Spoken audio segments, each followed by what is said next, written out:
Hey, welcome again to Minipod. This is episode 41. Can you believe it? 41 episodes.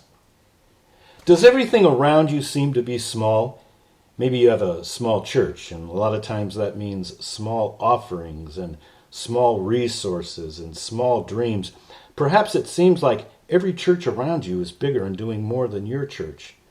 Don't forget this kingdom principle. A little things can do a lot. Now, remember Jesus' words about leaven. Now, I understand that he used leaven as something negative, but the truth that small things can have a big effect is still the same. In another place, Jesus spoke of a mustard seed being the smallest of seeds, but it can still grow into a tree large enough for birds to rest in. A little can do a lot. You might feel unqualified. You might say to yourself, I wonder what that pastor of that larger church down the road knows that I don't know. I wonder what gift mix they have that I'm lacking. I mean, after all, their church is big, so they must have some key that I don't have. Boy, let me tell you something. The pastor of the larger church is unqualified, and so are you. We're all unqualified, yet he still uses us.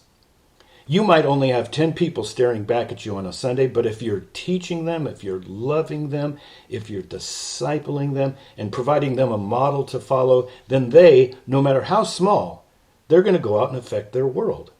You don't know who one of your members is going to win to Christ, and then that person turns around and wins someone else, and then that person turns around and wins someone else, and on and on and on.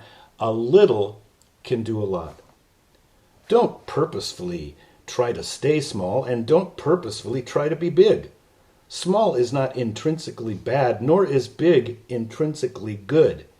What matters is faithfulness to what God's called you to, whether you're big or small. What does need to be big, what does need to grow, is just a stubborn conviction that we're making a difference in the lives God allows us to touch. Do you pastor a smaller church? Probably. Well, then do it well. The impact of your church is not contingent upon its size or your own personal qualifications. Never underestimate God's ability to take something small and to use it in a big way. And leave the definition of a big way up to God. A little can do a lot. This is Dave Jacobs of Small Church Pastor. Before you leave, subscribe to my channel so you never miss a mini pod, and hit that like button. God bless you, and I'll see you next week.